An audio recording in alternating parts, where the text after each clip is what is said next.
দিদা আমাদের বাড়িতে অনেক দিন ধরেই আছে এবং তার শখ ছিল একটু আমাদের গ্রামটা ঘুরে দেখার। তবে সে হাঁটতে পারে না জন্যে গ্রামটা কিন্তু ঘুরে দেখতে পারে না। আর তাই হচ্ছে আমাদের বাড়ির পাশে যে আমার বোনটা আছে সোনালি, সে এসেছিলো এবং আমার দিদাকে কথা দিয়েছিল যে উনি আমাদের গ্রামটা একটু তাকে ঘুরে দেখাবেন।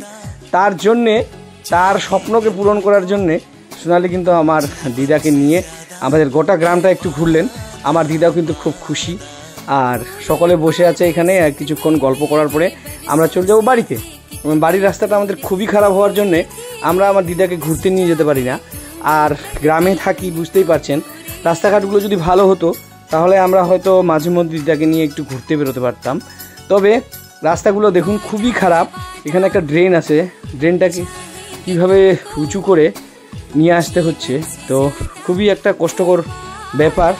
তার সত্ত্বেও কিন্তু সোনালি তার যে ইচ্ছে ছিল আমার দিদাকে ঘোরানো, সেটা পূরণ করলো। অসংখ্য ধন্যবাদ সবাইকে যে আমার দিদাকে একটু তার ছোট্ট একটা আশা পূরণ করলো। আর এইসব আশাগুলোই কিন্তু এখন বৃদ্ধ বয়সে বিশাল ব্যাপার। টাটা বন্ধুরা, আবার দেখা হবে নতুন ব্লগে। এইভাবে আমাকে সাপোর্ট করবেন।